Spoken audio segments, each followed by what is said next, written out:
Hello everyone, स्वागत है आप सभी का आपका अपना ही प्यारा YouTube channel MS coaching future पे। और आज हम फिर लेकर आए हुए हैं एक और मैथ का ऑब्जेक्टिव क्वेश्चन।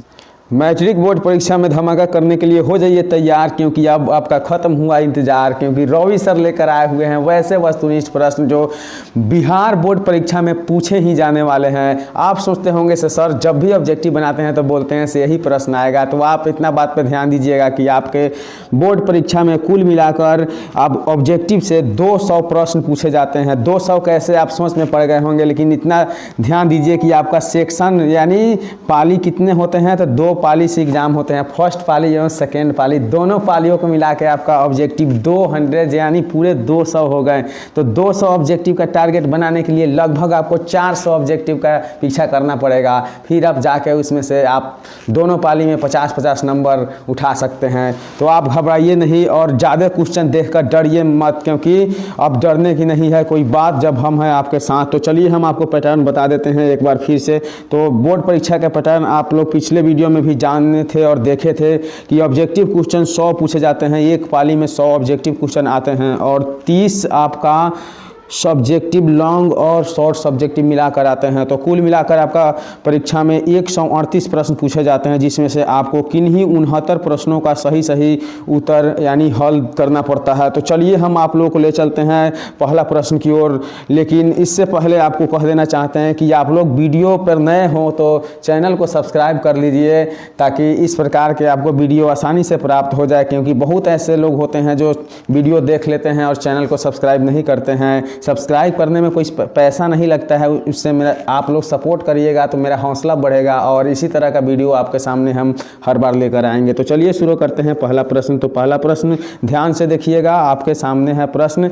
लिखा हुआ है यदि साइन थीटा बराबर कॉस थीटा तो थीटा का मान क्या होगा। देखिए त्रिकोणमिति से बहुत ज़्यादा प्रश्न पूछे जाते हैं, इसलिए हम बार बार फर्स्ट में त्रिकोणमिति को हम सेट करते हैं ताकि आप लोगों को बनाने में बहुत अच्छा लगे और समझ पाए। तो चलिए इस प्रश्न को हल करते समय हम ध्यान देंगे कि साइन थीटा बराबर कॉस थीटा है, उसमें आपको थीटा का मान निकालना है। तो आपको पूरक फार्मूला में पता होना चाहिए कि साइन थीटा को हम अगर हल करके कॉस थीटा में बदलना चाहते हैं तो क्या होता है। तो आप पढ़े हैं साइन थीटा बराबर क्या होता है, तो साइन थीटा बराबर कॉस 90 डिग्री माइनस थीटा होता है। क्या होता है, कॉस 90 डिग्री माइनस थीटा बराबर साइन थीटा होता है। लेकिन आज हम कॉस को कन्वर्ट करेंगे तो कॉस के जगह पर हम लिख सकते हैं साइन 90 डिग्री माइनस थीटा, अर्थात साइन 90 डिग्री माइनस थीटा बराबर क्या होता है, तो कॉस थीटा होता है। तो कॉस के बदले हम साइन 90 डिग्री माइनस थीटा लिख सकते हैं और साइन से साइन कटा देंगे। उसके बाद मेरा बच जाएगा थीटा बराबर 90 डिग्री माइनस थीटा।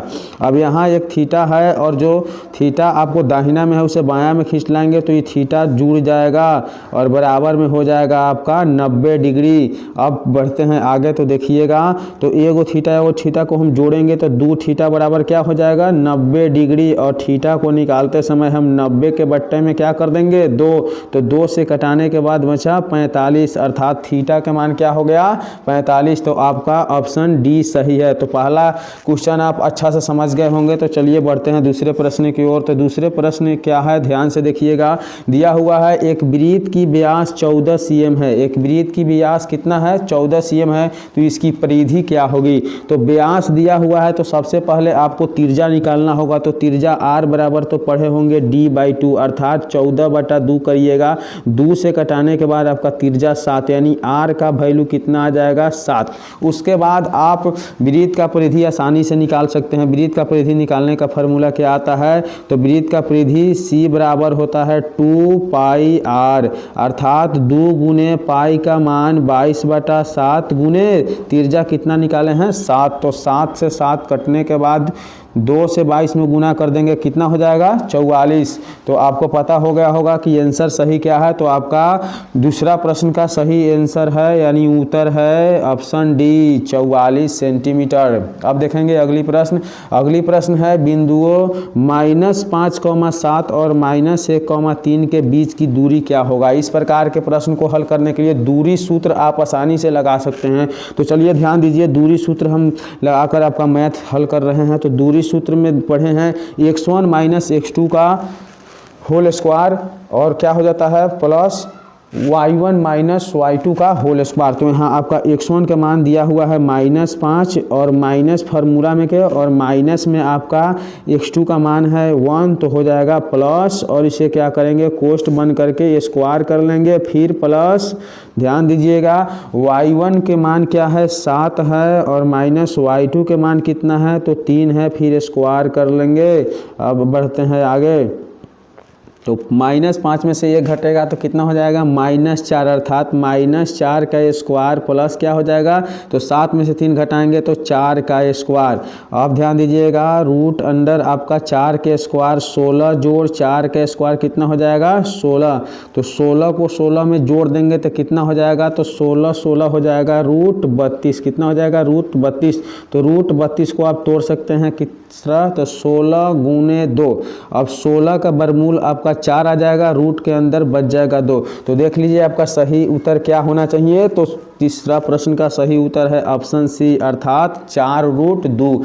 अब देखेंगे अगली प्रश्न दिया हुआ है यदि द्विघात समीकरण dx² प्लस ax प्लस सी बराबर 0 के मूल समान हो तो निम्नलिखित में से ऑप्शन आपका क्या होना चाहिए। तो थोड़ा इस प्रश्न पे ध्यान दीजिएगा क्योंकि हम लोग द्विघात समीकरण में पढ़े हुए हैं ax² प्लस bx प्लस सी बराबर 0, लेकिन यहाँ कुछ चेंजिंग है। यहाँ जहाँ a होना चाहिए वहाँ b दिया हुआ है और जहाँ b होना चाहिए वहाँ a दिया हुआ है। तो आप गलती कर मत बसिएगा, गलती नहीं करिएगा। आप b² माइनस 4ac को चूज नहीं करिएगा क्योंकि ये नहीं हो सकता है।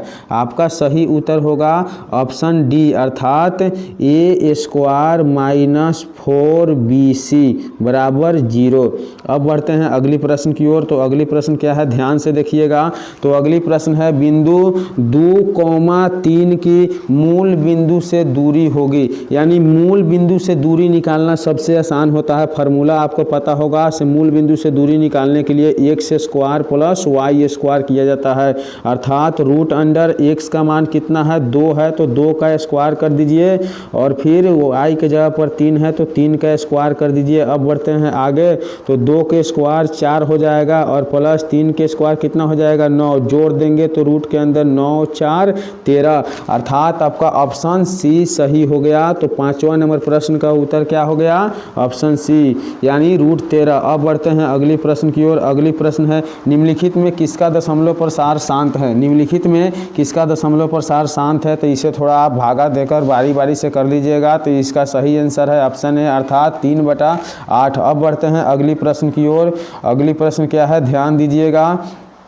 तो आपका अगली प्रश्न है बिंदुओं -2,3 और 4,1 को मिलाने वाले रेखाखंड के मध्य बिंदु का नियामक क्या होगा। मध्य बिंदु का नियामक निकालने के लिए सबसे आसान फार्मूला होता है क्योंकि x1 प्लस x2/2 होता है और y1 प्लस y2 क्या होता है 2 होता है। अब आप x1 के मान देख लीजिए क्या है। तो x1 के मान आपका दिया हुआ है -2 है, उसके बाद में प्लस x2 का मान कितना है तो 4 है। तो आप कर सकते हैं -2 जोड़ 4 और बाटा में कर दीजिएगा 2 और y1 के मान कितना है तो 3 है। तो 3 जोड़ 1 बाटा में कर दीजिएगा 2।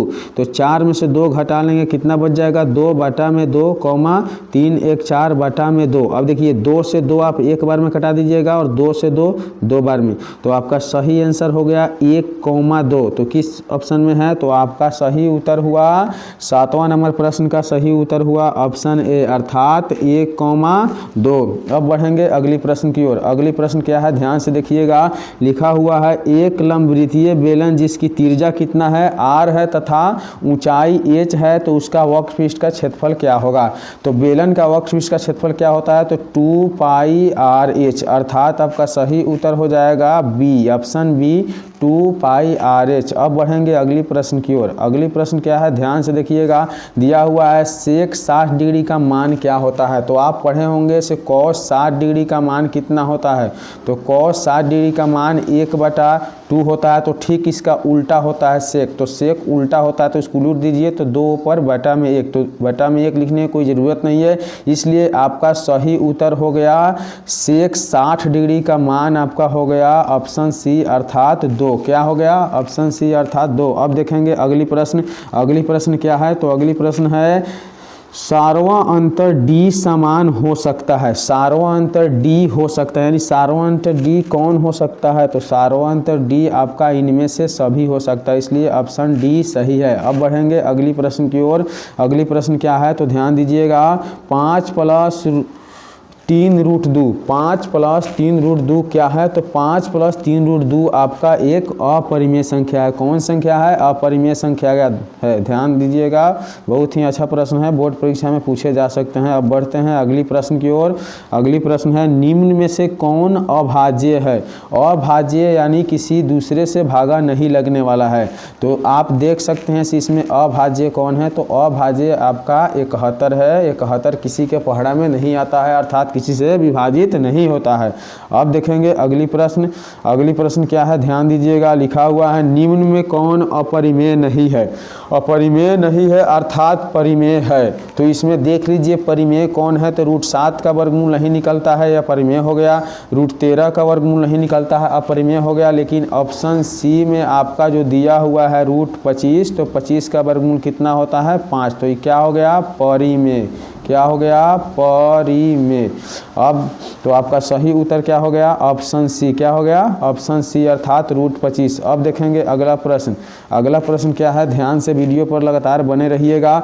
तो अगला प्रश्न है आपका, निम्नलिखित में किस परिमेय संख्या का दशमलव प्रसार शांत है। निम्नलिखित में किस परिमेय संख्या का दशमलव प्रसार शांत है, इसका सही उत्तर क्या होगा, तो आपका इसका सही उत्तर होगा ऑप्शन बी अर्थात 11/160। अब देखेंगे अगला प्रश्न।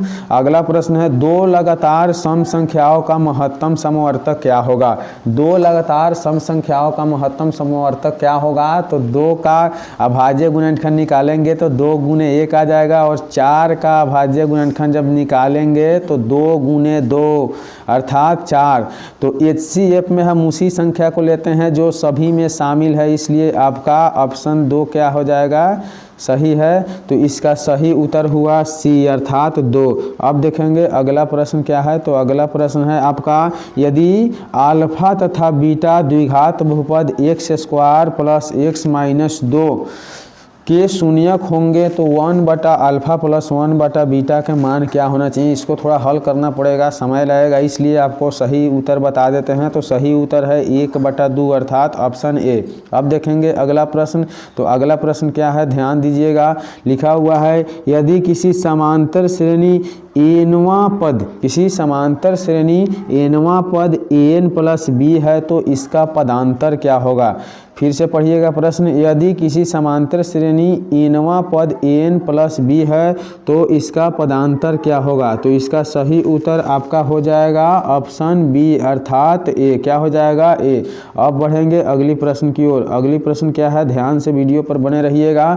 तो लिखा हुआ है, बिंदु P 6, -5 का भुज क्या है। तो भुज क्या होता है आपको थोड़ा सा समझा देते हैं ताकि आपको समझ में आ जाए बहुत अच्छा तरह से। तो देखिए, जब हम ग्राफ हल करते हैं तो इस प्रकार से कुछ बनाते हैं, और यहाँ जो होता है वो x होता है और यहाँ जो होता है y होता है।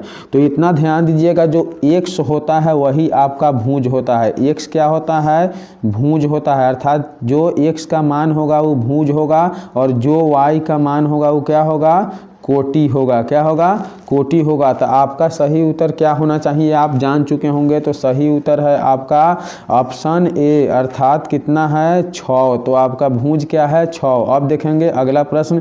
तो अगला प्रश्न क्या है, दिया हुआ है, बिंदु 2,3 स्थित है, अर्थात 2,3 किस चतुर्थांश में स्थित है। तो आपको थोड़ा इसके लिए भी समझा देते हैं। तो ध्यान से देखिएगा, यहाँ प्रथम चतुर्थांश होता है, ये द्वितीय चतुर्थांश होता है, और ये होता है आपका तृतीय चतुर्थांश, और यहाँ जो होता है वो चतुर्थांश होता है।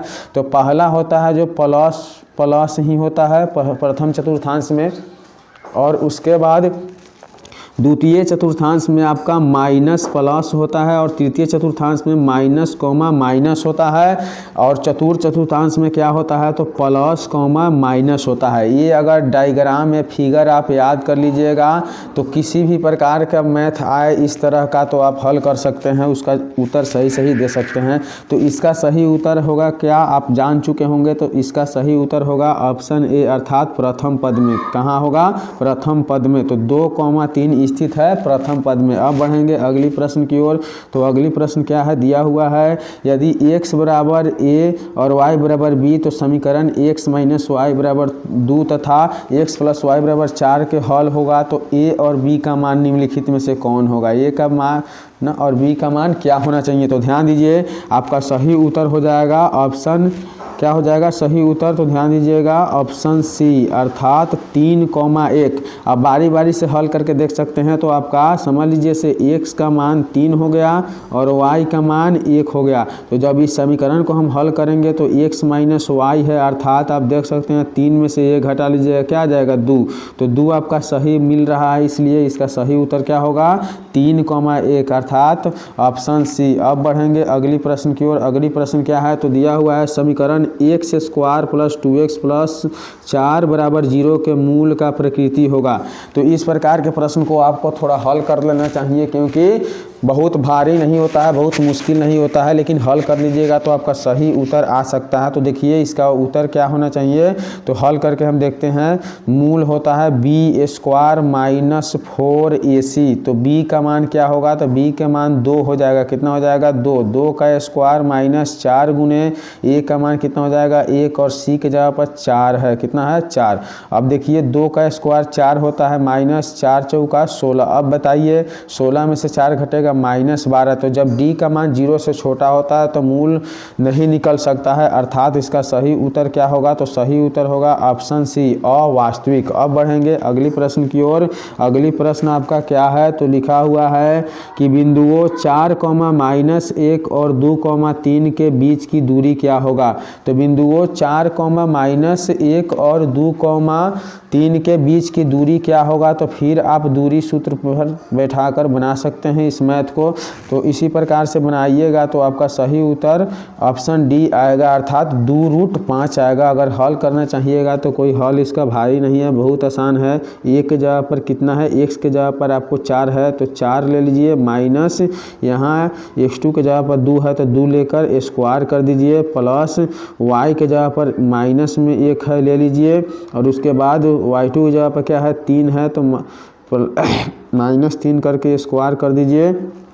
अब देखिए तो आपका रूट अंदर क्या हो जाएगा, तो 4 में से 2 घटेगा 2, 2 का स्क्वायर 4 हो जाएगा, प्लस यहाँ देखिए 3 में 1 जोड़ देंगे 4, 4 का स्क्वायर क्या हो जाएगा 16, और जोड़ देंगे तो कितना हो जाएगा 16, 4, 20। अब 20 को आप तोड़ सकते हैं तो रूट के अंदर 4 गुने 5 लिखिएगा, और 4 का वर्गमूल 2 हो जाएगा, रूट के अंदर रह जाएगा 5। इसलिए इसका सही उत्तर क्या है, तो सही उत्तर है ऑप्शन डी अर्थात 2√5। अब बढ़ेंगे अगली प्रश्न की ओर। तो अगली प्रश्न क्या है, ध्यान से देखिएगा। लिखा हुआ है बिंदुओं 4, 10 और 2, 2 को मिलाने वाले रेखाखंड के मध्य बिंदु 0, 2 की दूरी है। तो इसका सही उत्तर क्या है, तो सही उत्तर है आपका ऑप्शन सी अर्थात 5 इकाई। क्या है, ऑप्शन सी अर्थात 5 इकाई। अब बढ़ेंगे अगली प्रश्न की ओर। तो अगली प्रश्न क्या है, दिया हुआ है यदि त्रिभुज ABC के शीर्ष निर्देशांक 2, 4, B 0, 6 और C 4, -1 हो तो त्रिभुज का केंद्र क्या होना चाहिए। तो इस तरह का प्रश्न को हल करने में थोड़ा समय आपका ज़्यादा लगेगा, यानी अधिक लगेगा। तो आप इतना कोशिश करिए कि आपको बोर्ड परीक्षा बहुत एक्स्ट्रा प्रश्न देता है, अर्थात 50% एक्स्ट्रा प्रश्न देता है। तो हो सके तो इस तरह के प्रश्न में आप समय ना ही लगाए तो बहुत बेहतर होगा, क्योंकि इस तरह के प्रश्न आपका समय बहुत ज़्यादा ले लेगा। तो इसका सही उत्तर हम बता देते हैं। तो सही उत्तर होगा आपका 2, 3। अब बढ़ते हैं अगली प्रश्न की ओर। तो अगली प्रश्न क्या है, यदि बिंदु 1, 2 और 0, 0 और 1, B संरेख हो तो निम्न में से किसका मान बराबर होगा। तो आपका सही उत्तर है ऑप्शन बी अर्थात a बराबर 2b। अब बढ़ेंगे अगली प्रश्न की ओर। अगली प्रश्न क्या है, तो दो समकोणिक यानी 2 समान कोणिक त्रिभुजों में उनकी संगत भुजाओं का अनुपात सदैव समान होता है। यह कथन किसका है, आर्यभट्ट का है कि यूक्लिड का है कि थेल्स का है। तो इसका सही उत्तर होगा ऑप्शन सी अर्थात थेल्स किसका होगा, थेल्स का। अब बढ़ेंगे अगली प्रश्न की ओर। अगली प्रश्न है, यदि किसी त्रिभुज के दो भुजाओं के वर्गों का योग तीसरी भुजाओं के वर्ग के बराबर हो तो तीसरी भुजा के समूह कोण क्या होगा, यानी समूह कोण का मान कितना होगा। तो इसका सही उत्तर है 90 डिग्री, क्योंकि जब 90 डिग्री का कोण यानी समकोण त्रिभुज इस टाइप के बनेगा तब यहाँ ए मान लीजिएगा, बी मान लीजिएगा, सी, और यहाँ 90 डिग्री के कोण जब बनेगा तभी आपका ए सी का स्क्वायर बराबर हो जाएगा ए बी का स्क्वायर जोड़ बी सी का स्क्वायर, अर्थात है कर्ण बराबर हो जाएगा लंब और आधार का। तो इसका सही उत्तर है ऑप्शन सी अर्थात 90 डिग्री। अब बढ़ेंगे अगली प्रश्न की ओर। अगली प्रश्न क्या है, ध्यान दीजिएगा, वीडियो पर लगातार बने रहिएगा। तो अगली प्रश्न है आपका लिखा हुआ है, त्रिभुज ए बी सी समरूप त्रिभुज डी ई एफ तथा बी सी बराबर 3 cm ई एफ बराबर 4 cm यदि त्रिभुज ए बी सी का क्षेत्रफल 54 सेंटीमीटर स्क्वायर है तो त्रिभुज डी ई एफ का क्षेत्रफल क्या होना चाहिए। तो इस तरह का प्रश्न को बनाने में थोड़ा समय लगता है, इसलिए इसका सही उत्तर बताते हैं। तो सही उत्तर है आपका ऑप्शन बी अर्थात 96 सेंटीमीटर स्क्वायर। अब देखेंगे अगली प्रश्न। अगली प्रश्न है, वृत्त के अंदर एक दिए हुए बिंदु से वृत्त पर कितनी स्पर्श रेखाएं खींची जा सकती है। वृत्त के अंदर दिए हुए बिंदु से वृत्त पर कितनी स्पर्श रेखाएं खींची जा सकती है, इसका सही उत्तर होगा ऑप्शन डी अर्थात 0। अब देखेंगे अगली प्रश्न। अगली प्रश्न है, यदि त्रिभुज ए बी सी तथा त्रिभुज डी ई एफ में ए बी बटा डी ई बराबर बी सी बटा ई एफ हो तो दोनों त्रिभुज समरूप होंगे। तो दोनों त्रिभुज समरूप तब होंगे जब उसका कोण डी बराबर कोण ई होगा, इसलिए आपका सही उत्तर है ऑप्शन डी। क्या है, सही उत्तर है ऑप्शन डी अर्थात कोण बी बराबर कोण ई। अब देखेंगे अगली प्रश्न। तो अगली प्रश्न क्या है, लिखा हुआ है, समद्विबाहु समकोण त्रिभुज ए बी सी जहाँ कोण सी समकोण हो तो ए बी स्क्वायर बराबर क्या होगा। इस तरह के प्रश्न आप हल किए होंगे। तो ए बी स्क्वायर बराबर होगा ऑप्शन है अर्थात 2ac स्क्वायर। अब देखेंगे अगली प्रश्न। अगली प्रश्न क्या है, किसी बाह्य बिंदु P से बिंदु पर जिसका केंद्र O है पर खींची गई दो स्पर्श रेखाओं PA तथा PB के बीच का कोण 80 डिग्री है तो कोण POA का मान क्या होगा। इसका सही उत्तर होगा 50 डिग्री। थोड़ा सा बनाने में समय लगेगा, इसलिए हम इसका उत्तर ही बता दिए हैं। अब बढ़ते हैं अगली प्रश्न की ओर। अगली प्रश्न है, त्रिभुज ABC की भुजाओं AB और AC पर दो बिंदु D तथा E इस प्रकार है कि त्रिभुज DE समानांतर BC तथा AD अनुपात DB 3:1 है तो AE अनुपात 6:6 है तो हम AC का मान निकालें। इस तरह का प्रश्न को हल करने के लिए आपको इस तरह से त्रिभुज बना देना होगा और इसमें सर्वांगसम यानी समरूप करना, समानांतर करने के बाद आप इसे मान लीजिएगा A B C और इसे D और E और कुछ इस तरह से मान रख के आप बना सकते हैं। तो इसका सही उत्तर क्या होगा हम बता देते हैं। तो सही उत्तर होगा ऑप्शन ए अर्थात 8.8 सेंटीमीटर। अब देखेंगे अगली प्रश्न। तो अगली प्रश्न है, समांतर श्रेणी 8, 10, 12 का 10वां पद क्या होगा। तो 10वां पद निकालने के लिए प्रथम पद आपको क्या दिया हुआ है, 8 दिया हुआ है। सारवा अंतर D निकालेंगे तो 10 में से 8 को घटाएंगे 2 हो जाएगा। अब आपको चाहिए 10वां पद। कौन पद चाहिए, तो 10वां। तो 10वां पद को हम A + 9D लिख सकते हैं, अर्थात A के मान 8 + 9 गुने D के मान 2। तो आपका 8 + 9 दूनी 18 बराबर क्या हो जाएगा 26। तो आपका सही उत्तर क्या हो गया, तो सही उत्तर हो गया ऑप्शन बी अर्थात 26। अब बढ़ेंगे अगली प्रश्न की ओर। अगली प्रश्न है, यदि समीकरण x² + 2k x + 4 बराबर 0 एक का मूल 2 है तो k का दूसरा मान क्या होना चाहिए। तो ध्यान दीजिएगा, जब भी मूल निकलता है तो 2 मान निकलता है। तो यहाँ जब भी k का मूल निकला होगा तो मान एक प्लस में आया होगा 2 और एक माइनस में आया होगा 2। तो जब प्लस वाला 2 दिया हुआ है तो सही उत्तर क्या होगा, तो सही उत्तर हो जाएगा ऑप्शन बी अर्थात -2। k का दूसरा मान क्या होगा -2। अब बढ़ेंगे अगली प्रश्न की ओर। तो अगली प्रश्न क्या है, ध्यान से देखिएगा, वीडियो पर लगातार बने रहिएगा। दिया हुआ है समांतर श्रेणी 21, 18, 15 का कौन सा पद शून्य है। तो यहाँ भी आप आसानी से बना सकते हैं, क्योंकि फार्मूला लगा लीजिएगा an बराबर a plus n minus 1 into D, और an यानी अंतिम पद आपका शून्य है। बाकी मान रख कर बना लीजिएगा, थोड़ा समय ज़्यादा लगेगा इसलिए हम नहीं बना रहे हैं। इसका सही उत्तर बता देते हैं। तो सही उत्तर आपका क्या है, तो सही उत्तर है 8वां, यानी 8वां पद क्या होगा, शून्य होगा। अब बढ़ेंगे अगली प्रश्न की ओर। अगली प्रश्न है समीकरण 2x² प्लस 5x माइनस 12 बराबर 0। फिर से सुनिएगा, समीकरण 2x² प्लस 5x माइनस 12 बराबर 0 का एक मूल निम्न में से कौन होगा। मतलब दिए गए प्रश्नों में से निम्न में से एक मूल क्या होगा, तो इसका सही उत्तर है ऑप्शन सी अर्थात -4। अब बढ़ेंगे अगली प्रश्न की ओर। अगली प्रश्न है, यदि किसी बहुपद px x² minus 2x plus 5 के शून्यक अल्फा बीटा हो तो अल्फा जोड़ बीटा का मान क्या होगा। अल्फा जोड़ बीटा के मान निकालने के लिए आप क्या करते हैं, तो अल्फा जोड़ बीटा बराबर होता है, प्रश्न आपका क्या होता है, तो अल्फा जोड़ बीटा बराबर होता है -b/a। अब b का मान क्या होगा, तो b के मान -2 है, तो माइनस प्रश्न का और -2 और बाटा में a का मान कितना है, 1 है, तो माइनस माइनस प्लस हो जाएगा और बाटा में 1 लिखने की कोई ज़रूरत नहीं है, इसलिए इसका सही उत्तर है ऑप्शन बी अर्थात 2। अब बढ़ेंगे अगली प्रश्न की ओर। अगली प्रश्न क्या है, ध्यान से देखिएगा। तो आपका अगली प्रश्न है से साइन 90 डिग्री माइनस a बराबर क्या होता है। साइन 90 डिग्री माइनस a बराबर क्या होता है, तो आप लोग पढ़े होंगे कि साइन 90 डिग्री माइनस थीटा बराबर क्या होता है, तो कॉस थीटा होता है। तो जब थीटा की जगह पर a दिया है तो यहाँ भी a हो जाएगा, अर्थात साइन 90 डिग्री माइनस a बराबर क्या हो जाएगा, तो कॉस a हो जाएगा। तो इसका सही उत्तर हो जाएगा ऑप्शन ए। क्या हो जाएगा, ऑप्शन ए।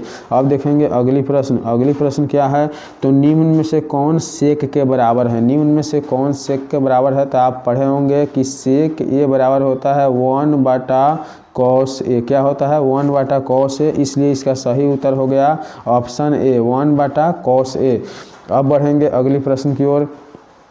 अगली प्रश्न है कौसेक 44 डिग्री और बटा सेक 46 डिग्री का मान क्या होगा। इस तरह का आपको प्रश्न मिले तो बनाने से पहले एक बात सोच लीजिएगा कि कौसेक सेक में बदलता है और सेक कौस में बदलता है। तो ऊपर वाला 44 डिग्री और नीचे वाला 46 डिग्री जोड़ लीजिएगा। तो जोड़ने के बाद कितना हो जाएगा, तो 90 डिग्री। जहाँ आपका मान 90 आ जाए तो समझ लीजिएगा कि उत्तर क्या होगा, 1 होगा, इसलिए इसका सही उत्तर होगा ऑप्शन बी अर्थात 1। अब देखेंगे अगली प्रश्न। अगली प्रश्न है 2 cos स्क्वायर 60 डिग्री का मान कौन सा होगा। 2 cos स्क्वायर 60 डिग्री का मान क्या होगा, तो आप बनाते समय ये ध्यान दीजिएगा कि 2 गुने cos 60 डिग्री का मान क्या होता है, तो 1/2 होता है। 1/2 के स्क्वायर कर दीजिएगा, तो 2 गुने 1 के स्क्वायर 1 और 2 के स्क्वायर 4, तो 2 से कट जाएगा 2 दूनी 4 अर्थात 1/2 हो जाएगा। तो इसका सही उत्तर क्या हो जाएगा, तो आपका इसका सही उत्तर हो जाएगा ऑप्शन डी। क्या हो जाएगा, ऑप्शन डी अर्थात 1/2। क्या हो जाएगा, 1/2। अब देखेंगे अगली प्रश्न। अगली प्रश्न क्या है, वीडियो पर लगातार बने रहिएगा, ध्यान दीजिएगा। तो आपका दिया हुआ है प्रश्न साइन स्क्वायर 20 डिग्री और साइन स्क्वायर 70 डिग्री का मान क्या होगा। तो आप देख लीजिए, इसमें से किसी एक को बदल दीजिएगा। तो एक को लिख दीजिएगा साइन स्क्वायर 20 डिग्री और प्लस दूसरा को बदल दीजिएगा कौन चीज़ में, तो बदलाता है साइन 90 डिग्री माइनस थीटा। तो थीटा जहाँ पर 70 है तो 90 में से 70 घटा लीजिएगा, 20 डिग्री हो जाएगा। यहाँ स्क्वायर है तो स्क्वायर दे दीजिएगा। अब देख लीजिए sine square theta plus sign 90 degree minus theta बराबर क्या होता है, तो साइन 90 डिग्री माइनस थीटा बराबर होता है कॉस थीटा। तो कॉस स्क्वायर थीटा हो जाएगा, अर्थात साइन स्क्वायर थीटा जोड़ कॉस स्क्वायर थीटा का मान क्या होता है, 1 होता है। इसलिए इसका सही उत्तर क्या होना चाहिए, तो आपका सही उत्तर होना चाहिए ऑप्शन डी अर्थात 1। कितना होना चाहिए, ऑप्शन डी अर्थात 1 होना चाहिए। अब बढ़ेंगे अगली प्रश्न की ओर। अगली प्रश्न क्या है, ध्यान दीजिएगा। तो दिया हुआ है कि tan theta into cot theta का मान क्या होता है, यानी tan थीटा गुना कॉट थीटा का मान क्या होता है। तो बहुत आसान है क्योंकि फार्मूला है, तो इसका मान होता है